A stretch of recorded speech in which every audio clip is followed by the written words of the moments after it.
A gente vive uma fase onde muitos planetas estão se alinhando no signo de Virgem, né? Tanto que no dia 23 será publicado um texto sobre o que é esse portal, pelo menos na visão daqui, né? Na nossa opinião, né? As cartas de hoje, elas vêm com uma mensagem que complementa esse momento, essa fase do céu que a gente está vivendo. É uma fase assim de provação em fé, justamente porque a gente vive tudo isso que é falado na espiritualidade com o desafio de manifestar aqui na realidade, que é justamente o fator de virgem, né? Dentro da gente existe aquela certeza, né, daqueles caminhos que a gente escolhe para a gente, daqueles caminhos que a gente sabe que foi a nossa alma que escolheu ao vir para cá, né? A gente pulsa com aquele entusiasmo, com aquela inspiração dentro da gente, aquilo imbui a gente de coragem, de fé, para a gente concretizar esses propósitos que a gente sabe que é o que faz a gente ter propósito de vida, né? Só que uma coisa é a gente saber qual é o caminho que a gente tem que fazer, outra coisa é trilhar esse caminho. Eu já diria Morpheus, né, no filme do Matrix. Principalmente quando esse caminho ele aponta para um processo de crescimento espiritual e junto com a autorrealização na matéria, né? Eu explico com uma metáfora, né? Jesus, ele sabia que cruzar o deserto era o caminho correto para ele. Ele sabia que cruzar o deserto era alguma coisa que ele era capaz de fazer isso. Ele sabia que era a vontade de Deus, Pai Criador, e ele foi com a fé e com a certeza naquele caminho, pois ele era filho de Deus. Jesus, filho de Deus.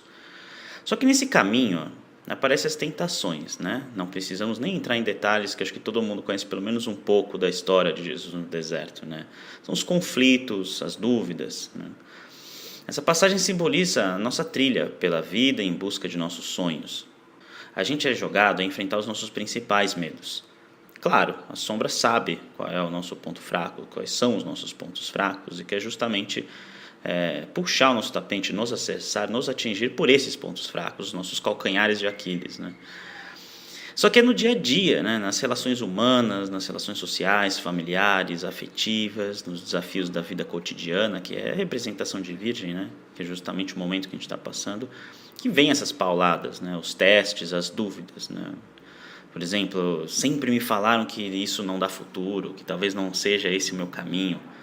Meu pai nunca me disse que isso seria bom para mim ou que eu seria bom nisso. Talvez tudo vai dar errado mesmo. Ou eu não sou muito bom nisso, não sei nem porque eu estou tentando. Ou o dinheiro não vem para mim porque as outras pessoas preferem procurar as outras pessoas que oferecem esse mesmo produto, o serviço que eu ofereço, como se eu não fosse bom o bastante, né?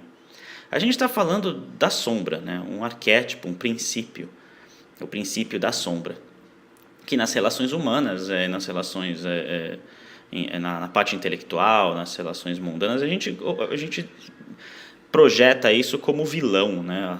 Os personagens, os antagonistas, né? Os seres malvados que tentam nos fazer mal, né? A gente vilaniza esse princípio da sombra achando que isso é o demônio, né? Que isso vem de fora e que nos atinge, né? Claro, a gente vive no mundo real, que é a representação do sete de paus, que vem frequências e vem estímulos internos através de provações, de testes, de celeumas, combates, né? Só que a gente vibra para atrair essas coisas, ou a gente atrai esses conflitos porque é o momento que é a aprovação exata que a gente precisa passar para a gente crescer, né? Esse combate, ele existe na verdade dentro da gente também, que é a carta da força. Esse embate ele serve para nos fazer entender que as nossas insatisfações, né, através disso, elas vêm como uma ferramenta para a gente atingir os nossos sonhos, né, que é o pajem de paus ali na sua ingenuidade, sabendo que é o caminho da nossa realização, o enfrentar dessas insatisfações e desses nossos conflitos internos, né. A sombra ela não é uma vilã. A gente acha que ela é. A gente precisa catalogar as coisas para facilitar a nossa compreensão nesse mundo. Esse é um mundo dual, né? Então é muito mais fácil você pegar alguma coisa e transformar aquilo num vilão para você saber se é possível vencer ou não, justamente para você ter o princípio, o entendimento da vitória. Você só é vitorioso em cima de alguma coisa. Essa coisa geralmente é o antagonista e é a sombra. Só que a sombra é um grande princípio da existência, como o heroísmo, o conhecimento, a sabedoria, o ensino, as virtudes como um todo, né? Esse é o jeito da sombra nos fazer emergir com a nossa luz, né? Eu explico, a sombra, na sua existência superficial, demonstra querer mais sombras e aparenta ter aversão à luz, mas é justamente o que a sombra precisa e é o que ela busca. Essa é a forma que a sombra nos provoca a crescer, a nos superar, a nos compreender nos pontos fracos e defeitos. Aceitar esses caminhos, né, essas dificuldades que a sombra nos faz observar, é um exercício da virtude, e a virtude é o que contrapõe as sombras. Né? Virtude esta também que reside em nós. A gente tem a sombra e as virtudes que residem em nós. Né? A gente pensa que a gente pode achar que a nossa derrota perante a sombra pode aparentar sustentar a sombra, mas é o oposto. A nossa vitória perante a sombra enche as nossas sombras internas de luz, pois essa sombra reside dentro da gente, ou seja, vencer as nossas sombras é alimentar essa sombra com luz, é curá-la. E que nesse período desse portal que está se abrindo em Virgem, que você possa refletir sobre isso, né? O quão completo você é.